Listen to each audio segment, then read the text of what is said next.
This podcast is a collaboration between Costard and Touchstone Productions and the Dads from the Crypt podcast.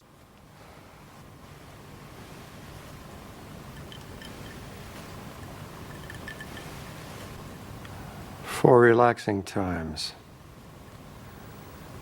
make it Suntory time.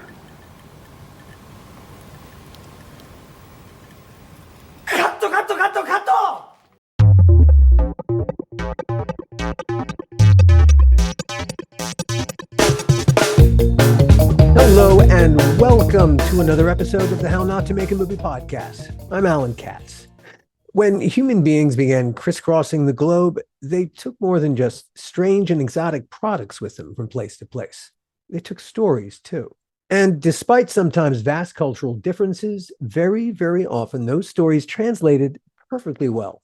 Different cultures might appreciate stories differently or for different reasons, but the essence of those stories translated and translates just fine across international borders. Great stories do not get lost in translation. In this episode, we're going to talk about cinematic storytelling as an international language, which really it is. Early movie makers like Edwin Porter and D.W. Griffith, they more or less invented the cinematic language. Using close-ups and cutaways, even film editing itself were afterthoughts to the initial idea of rolling film through a movie camera. But once all of those afterthoughts became real-time thoughts, filmmaking became the most powerful human creation of all.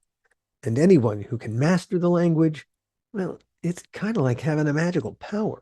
Christian Schuh, our guest today, has that magical power. Most of the time, he applies his considerable storytelling prowess to the commercial world. The trick there is to mesh up product story with a potential buyer's story.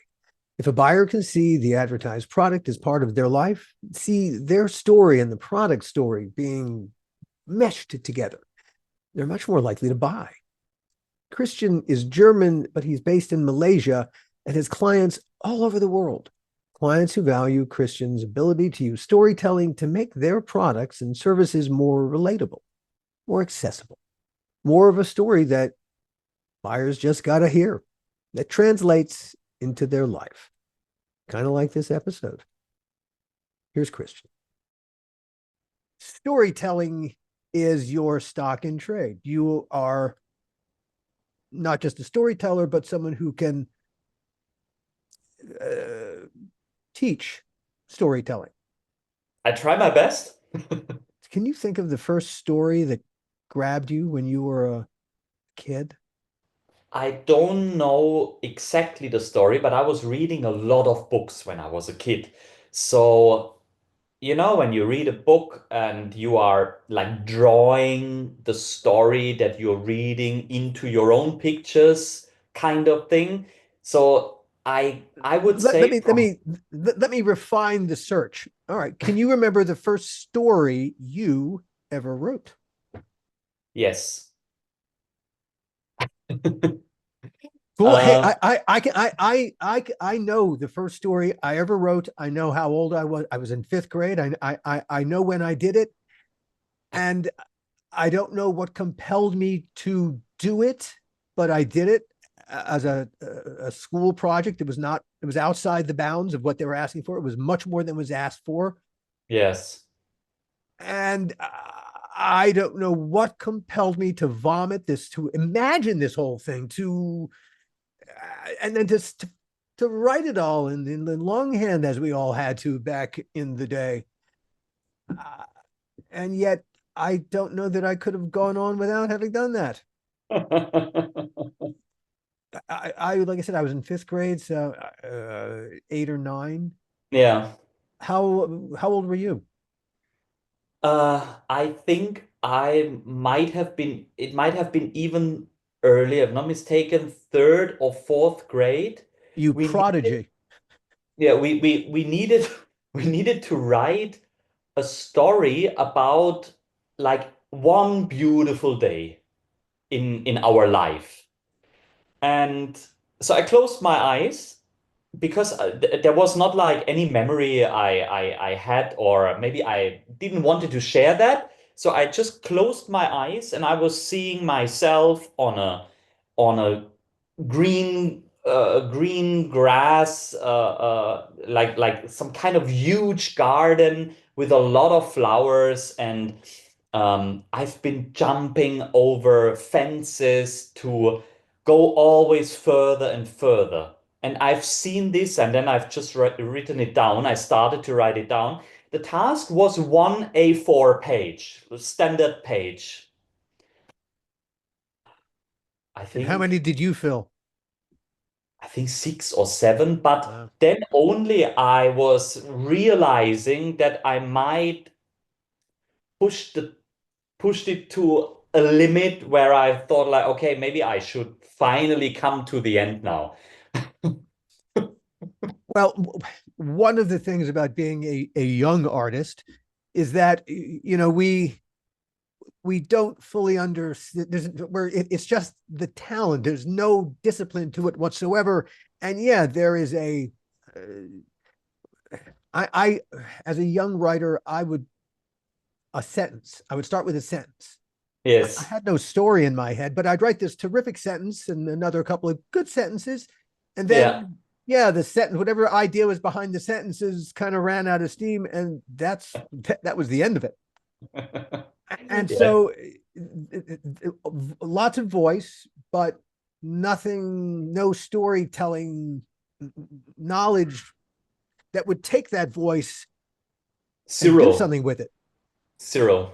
Just like imagination. At least for me back then when I was that young, just imagination. I was just thinking about, yeah, what I want to do, and then I was writing that down. What I would do in this situation, what I want to have a look at, what I want to experience. Yeah, and then just writing it down from the green meadows. I went to the forest and found these hunting houses where they lean out, to shoot some animals, that Mhm. kind of thing. And from there went on, and trees and cave, and it was not like it maybe it didn't make sense, but it was fun to go that way, especially because when I was writing, I was thinking, oh yeah, and then I was including that I had another idea, another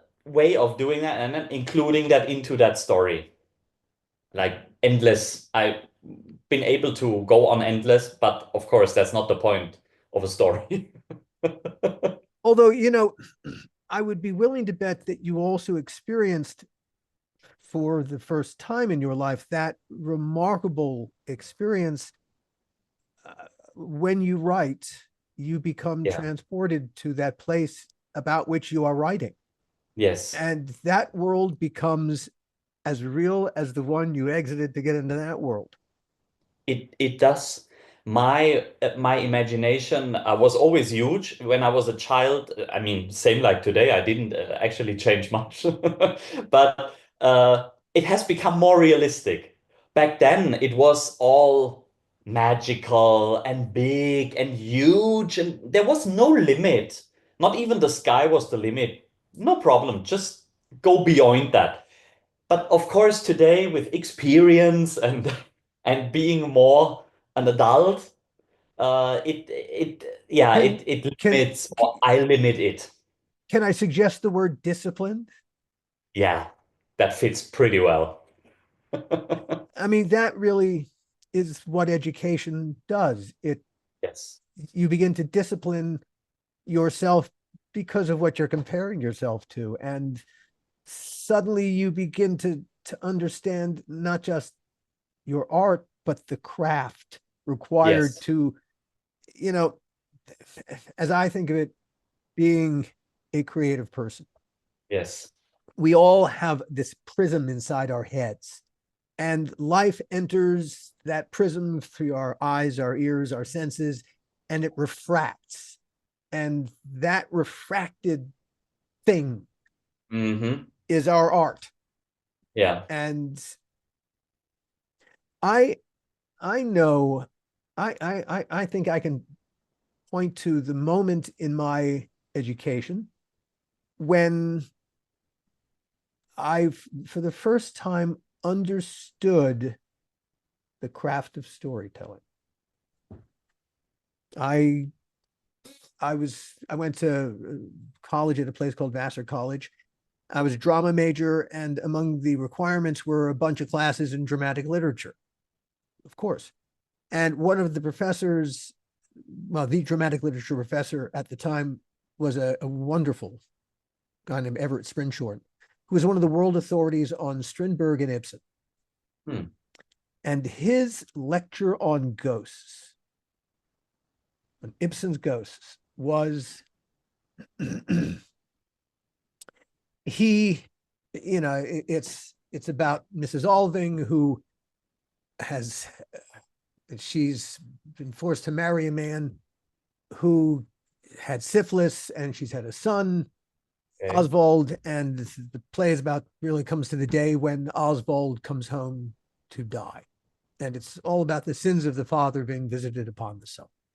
And he, in his lecture, we had all read it, so we all knew what it was, but he deconstructed and he took us back really to the emotional moments.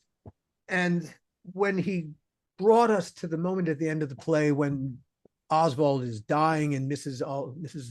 Alving wheels him downstage, and he's looking to the back of the theater and she's standing behind him so he cannot see her, and he's saying, "Oh, look at the sunset, mother. Isn't it beautiful? Isn't it lovely?"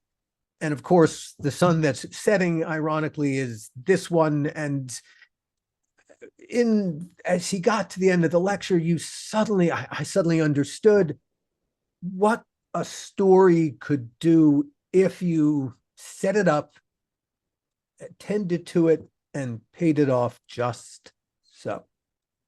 And I think for the first time, I understood story, not that I could duplicate it or create it, but I understood it as a goal that you should have when you sit down and you start typing or editing or cutting, electronically. Whatever. Yes. Whatever the medium is that with which you are composing a story. Yes. Yeah, there's a way to do it. All right. Absolutely. I just confessed to mine. What did you have such a moment yourself, Christian? Not that I remember a certain moment.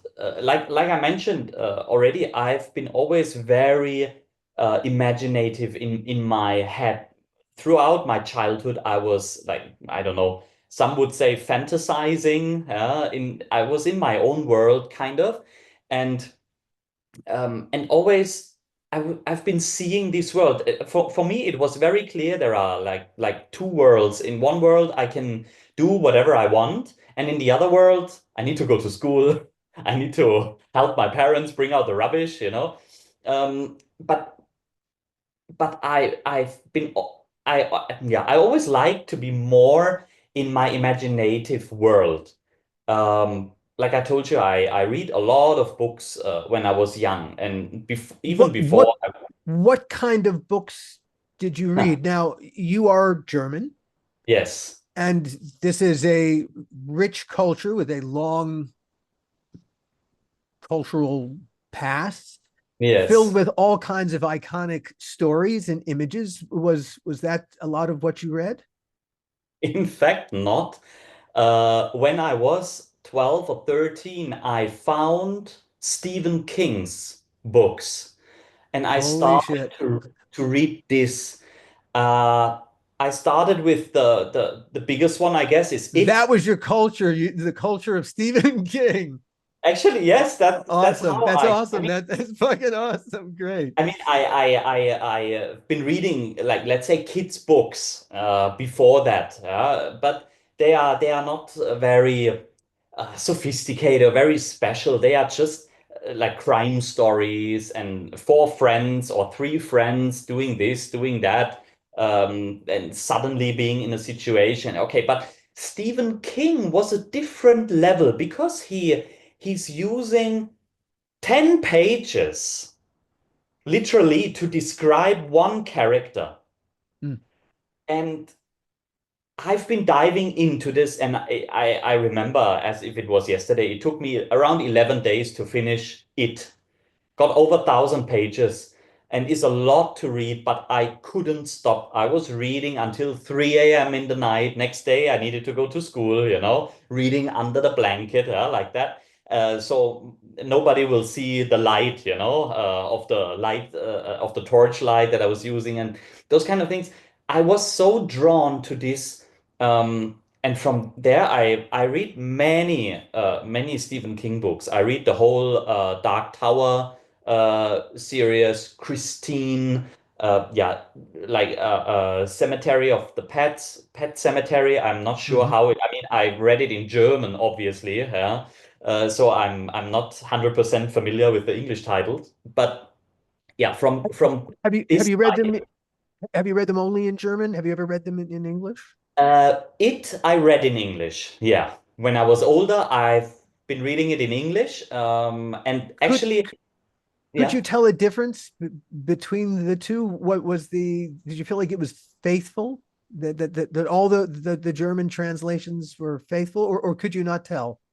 Um, okay, the German language is bigger than the English language. You will have for one English word, you will have 3 or 4 German words that all mean something else. That like kind of mean the same, but if you want to express this kind of feeling, you will use a different word. So the English version, of course, is the original. I like the original. Nowadays, I only watch TV shows and series. Only I watch them in the original language. Mostly it's English, so yeah. But I would say the German version. Okay, for me being a German was more nice to read because I could tell the difference between a word that is, yeah, have a different meaning, a slightly different meaning in German, but in English it would be the same word.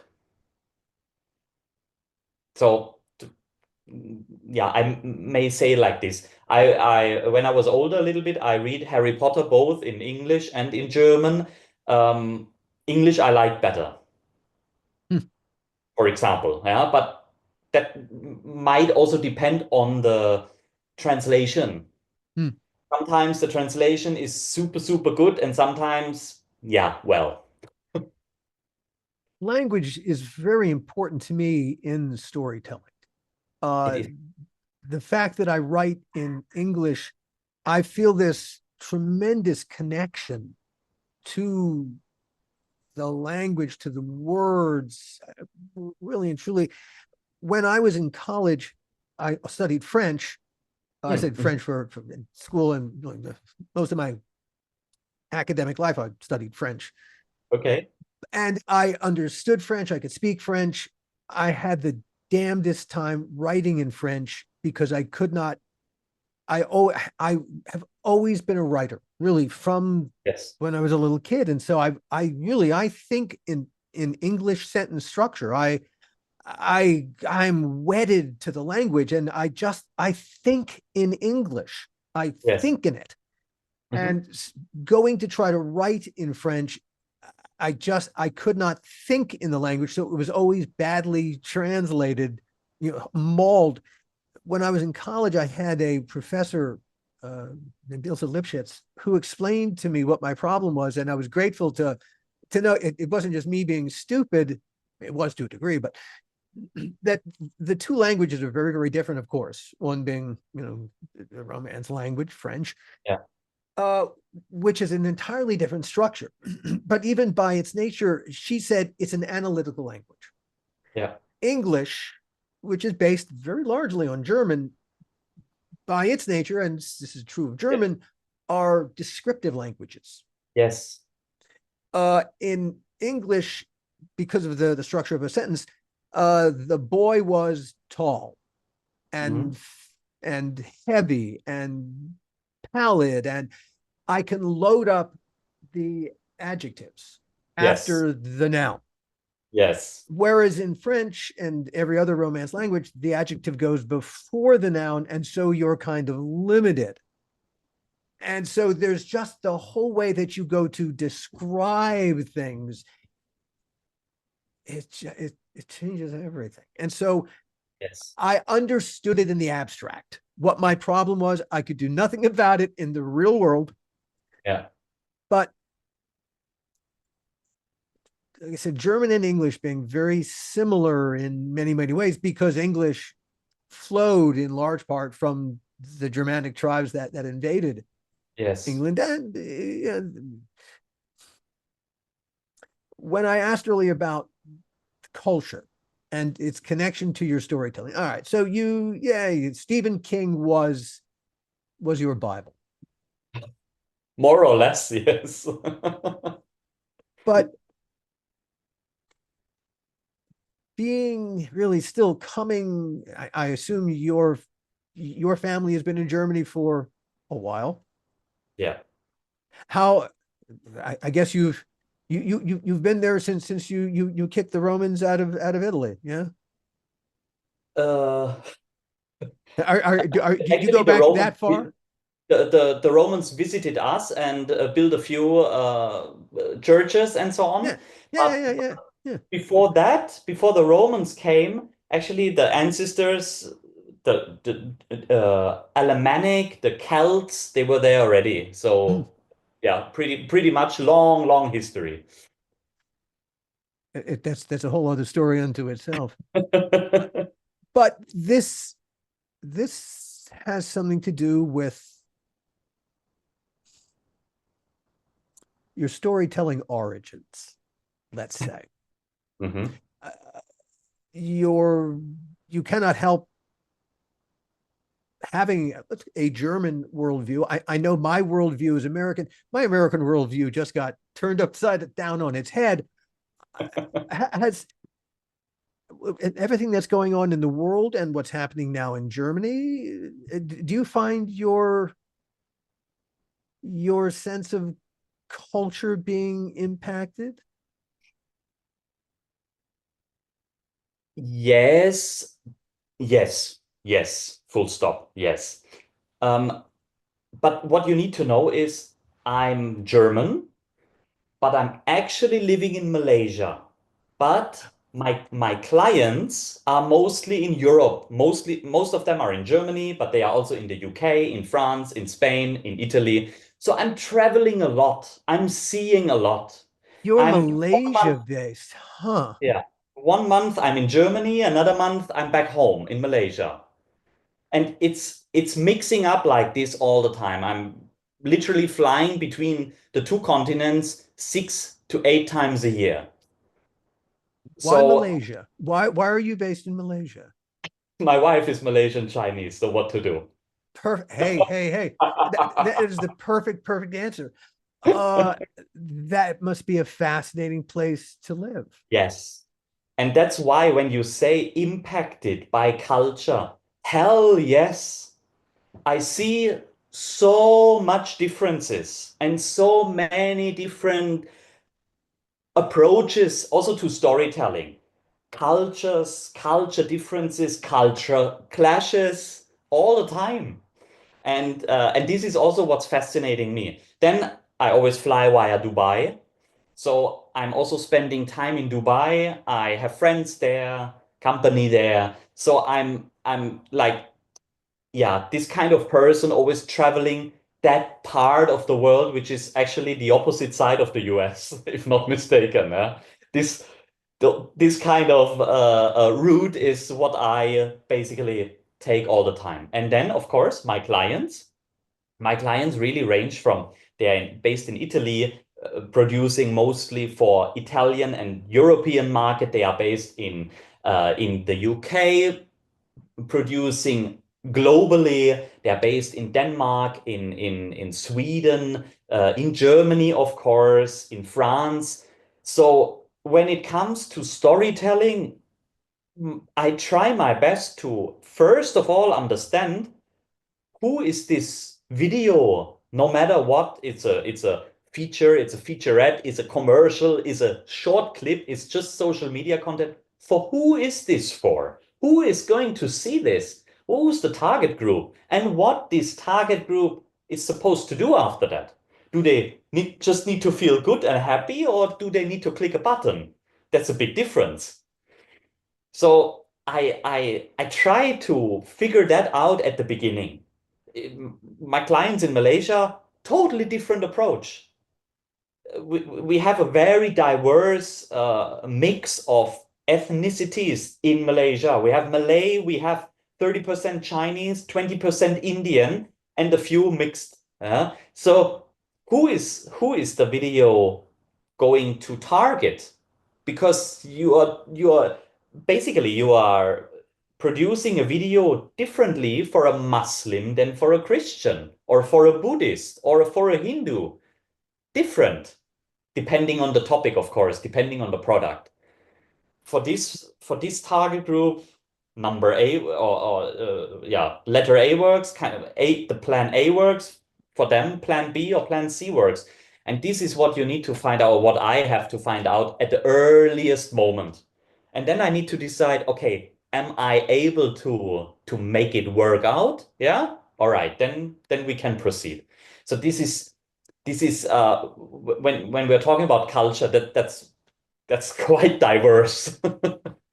As you storytell across cultures, what would you say are the common threads of storytelling across all the cultures across which you storytell? Okay, not a nice one is fear. Fear. Fear will work in any language, in any country. But what also works is dreams. If you don't name the dream, but you leave it open to imagination, that will literally work in every culture. Because maybe the guy in Dubai who is driving 3 Range Rovers and having 4 houses is dreaming of the 5th house, while that little boy in India is dreaming about having a mom and dad, you know? Dreams, if you leave them open for imagination, they will work globally. They will work for everyone. As long as you don't fill the black box that is over the audience's head, you are fine to go. But of course, there are huge differences. I mean, in the West, just to give you an example, in the West, the color green is usually fitted with wellness, health, nature, spa, kind of. In In in any in Muslim in in, country, in green. California, the color green also means marijuana is for sale. Oh, okay, yeah. That is not working in any Muslim country because green is the color of Islam. So if you see green, it has to do with religion. Totally different approach, totally different concept. A big, let's say, a piece of water or like piece of shit, actually, you can step in if you do it wrong. Oh, indeed. And Yeah. all the more reason for cultural sensitivity, cross-cultural Very much. sensitivity. Yes. What, as you work with your clients, what exactly is the service as a storyteller that you are providing? Okay. Actually, most of my clients call me or sending me an email if they need to sell something and they don't know how, or they don't know how to approach it. So I'm starting with storytelling at the first place. I need to talk like I said before, I need to ask them questions. I need to ask, okay, what is in your head? What do you want? Who is the target group? What is the product? To whom we are selling? All right. After all of this is clear, and of course I need to ask, do you have any storyline already? What worked for you in the past? What haven't worked for you? I need to know all of this. After I know that, then I will sit down and think about the market, about all that I know, and I will come up with usually 2 to 3 ideas, basically rough ideas. Then I will present them and they will say yes or no. 99% they say yes, lucky me. So they choose one or two or all. So I much go the ahead. better. Yeah, the more the better. And then I will produce that as a film because more, yeah, those storytelling that I do is cinematic storytelling. So we are talking about video clips, social media content, broadcast commercials. If nowadays it has become rare because the clients I have, they don't advertise on TV because the products or the target group is not watching TV. Yeah, basically. The products are simply too expensive. It's super luxury niche for what they do that. They go on social media, they go on YouTube, they bring the whole film on their website and You that's it. target. No, this is completely targeted to the people who would buy. And Exactly. you're cutting out all the people who would have no interest, really window shopping at best. Yes. Understood. Yes. So really what you're doing, the product has a story. Yeah. And Yes. I guess the person, the target, the buyer also has a story. And Exactly. the task really is to wed the product's story to the buyer's story so that they see that buyer meets product, buyer buys product, buyer lives happily ever after with Yeah. product. Yes, there could be one story, but it's it's a little bit more diverse because, okay, let me give you two examples. Um, Two of my clients, one is Macintosh Labs, actually from the US, a very niche but popular high-end producer of very nice hi-fi equipment. We're talking about an amplifier for $10,000 and more. And then there is another company called Bang& Olufsen. It's a luxury, yeah, you heard about them? Okay, they are from Denmark. All right. But it couldn't be more like almost opposite the marketing and the approach of it. Macintosh Labs is a very manly brand. Yeah, everything is it. You buy an amplifier and it screams for man. Yeah, it really does. You have black built up It, it those actually has a sperm count. yeah tubes. It's really like oh yeah. Basically, what you need is forget about telling a story. Film it and put in some smoke. Yeah, maybe left and right side. You put a whiskey and a cigar. There you go. Sold. But Yeah. that is its story. Yes. And it might not be a complicated story, but No. But more or less that's it. Because buyers of these items are 99.9% men. And if the wife let them buy that, like allow the husband to buy that just because like otherwise he's going crazy. All right, let's put that into his music room and close the door, lock the door after that, and throw away the key. There you go. Enjoy your life with this device. Bang& Olufsen, on the other hand, totally different story. Very diverse buyer group. 50-50. 50% men, 50% women. Why? Because you can literally, those are objects for your house. And those are objects you can you can choose what color, what wood do you like, how is the finishing of it? Does it fit to the bed? No, honey, but it fits to the wardrobe. So that's why when it comes to storytelling about this, you need to show a home, not just the device. The device doesn't matter. This is like, look what I got, look what I can afford. That's one part. And the other part is, um, this fits perfectly next to my statue and the whatever ugly picture they got. But it reflects their lifestyle. It makes them calm. It's not just a loudspeaker. It's a it's a lifestyle object. Totally different approach, totally different storytelling. We need the women in the boat and the woman will decide, yes, we buy, or we don't buy. The woman only decides this. The man can just say yes or no, and I want it bigger or I want it smaller. That's it. Seriously. But it's Seriously, funny, Alan, that's but it's funny. It's been reduced in a way to like many other facets of a relationship, it. Yes. including a sexual relationship, because there is a dynamic of that to it. Hey, It is. that is the art of selling. It originates in the art of telling, Yeah. Yeah. and You this is know, exactly what you just described.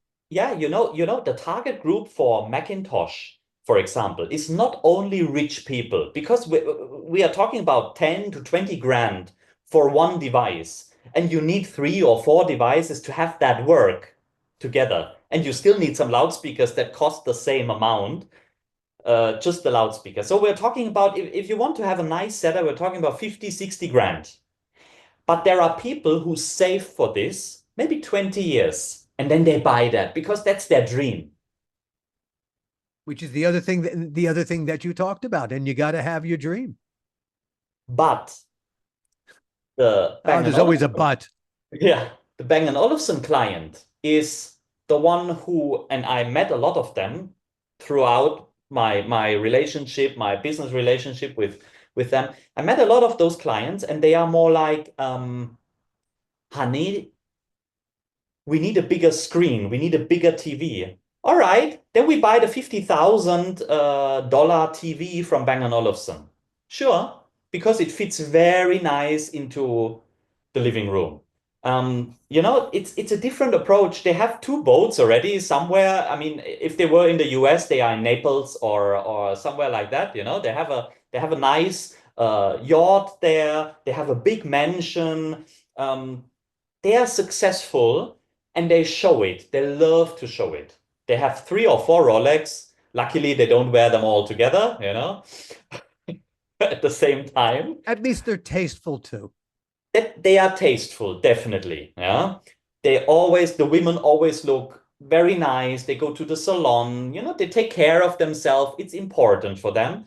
But maybe also that lady never really worked in her life. That's another aspect, you know? She's staying at home, she's having her cafe with her friends and so on. And there is a Bang& Olufsen speaker, and there is another one. Oh, and here's also one. So it's like, it's a Mm-hmm. different lifestyle we are talking about. That's why they are not advertising, like, at least not those products. They're advertising their headphones, they're advertising the a Beolit 20, for example, is like a portable Bluetooth loudspeaker. That's what they are advertising a little bit. But at the same time, they are not advertising much because they don't need to. Indeed. Yeah, it's like Lamborghini also not advertising. The people who want to drive a Lamborghini, they go there and buy one. They know the Muhammad will come to that mountain. Yeah. Indeed. Yes, exactly. Your medium is filmmaking. Yes. If we had we'll have some subsequent conversations, Christian. Now this I promise you. But from a filmmaking perspective, what are the movies that grabbed you early and got you passionate about this particular medium of storytelling? My God. I'm not sure if I can name all of them. Because every movie got something, no matter it is nice or not, but at the end there is always something that is told good. Maybe not the whole movie, but a certain scene or something like that. So it's not easy for me to tell. But okay, let me tell a few maybe directors. So you know already the direction. For sure, Steven Spielberg, Christopher Nolan, Quentin Tarantino, Wes Anderson, the Coen brothers, amazing. Fargo, for example, it's crazy amazing, in my opinion. Yeah. But to be honest, what is not nice what they did. So yeah, it's not easy to tell. What had some impact of me was for sure Jurassic Park, 1993. I watched that pretty early, earlier than I was allowed to. But yeah, when it's coming on TV, you can't control that much, right? Uh, What impressed you about it? Okay, it's almost a stupid question because come on, man, it's dinosaurs. It's dinosaurs coming to life. But but other people did dinosaurs come into life. What made those dinosaurs so much more, I don't Maybe it know, was not compelling? the dinosaurs itself. I liked the way. To be honest, I don't know the director or producer. I have no idea now who did that. I just know John Williams did the The score. score. That's what I Mhm. know. But right now, Steven Spielberg, of course, yeah, did that. All right. But what I liked about it was that the first, until we've seen the first dinosaur. How long was it? Half an hour? 45 minutes? Amazing storytelling. This movie is about dinosaurs, and we don't see one for for half of the film. But then, yeah, I just liked it. I mean, Uh, the story is more or less a pretty simple one. It's a standard story, a hero story. Yeah, let's say like that. The typical kind of story. But the way it is told, the way the characters are shown it's just different. You have the evil guy, the chubby one, who want to steal those embryos and so on. Yeah, he's like kind of meeting with some spy kind of guy. Then we have the owner of this Jurassic Park who means it good but plays God, and of course it doesn't work out. And we have the crazy scientists, we have the reasonable scientists, we have the woman who is helping, who want to help everyone, yeah? And the kids, of course, bring a different level of dramatic into this movie. But yeah, like whatever can go wrong goes wrong in this and yeah I don't know why I like it but it's creating a whole kind of experience. The story is told until the end. You are not left alone or you don't have a sudden twist at the end that doesn't make any sense. Like for example, in Knowing, where half of Knowing with Nicolas Cage is a great movie, and then the other half is like, okay, uh, now it's aliens. All right, yeah, and you're like, somehow it doesn't feel good. It doesn't feel wholesome, you know. So yeah, when it comes to storytelling. I mean, of course, we also know the big studios. Sorry that I talk like that. Yeah, the big studios also sometimes say, "Oh, here we don't like the script. The end. We need to change this. We need to change that." And as a creative person, as a writer who literally bleed it into the script, it's the own blood, it's the own sweat, it's the own soul will be then cut in half, more or less, and left with a bleeding heart. Yeah, but okay, to wrap this up, yeah, that was my maybe influence early on. Matrix, when I was a teenager, I watched that amazing film, the first one. Uh, I don't even have a specific genre that I like. If it's a good film, if it's a good story, I just like to watch it, no matter what kind of. The word that comes to mind as you described the things that impressed you, that stuck, was the word epic. Yeah, You are attracted to old school epic storytelling with hey, there are rules. In order to have that beginning, middle, and end, yeah, you got to Yeah. drop you want a piece of information to pay off over here, you got to drop it over here.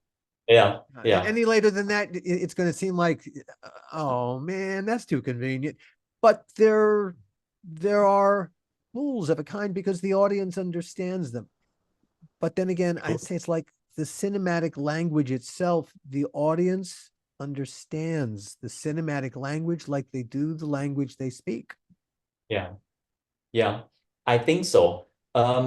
Because a well-made film will work no matter how crazy the story is or how it is told. As an example, Memento, Christopher Nolan, one of his first movies, if not the first one. What a movie, but totally different told to what we are used to. I mean, for sure, this is not the first approach that somebody tells a story the other way around, but how it is told and in those kind of flashbacks is different.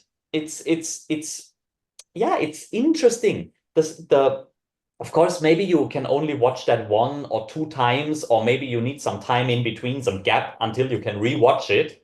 Yeah. Otherwise, you know too much. But to me, is a fine way of describing it.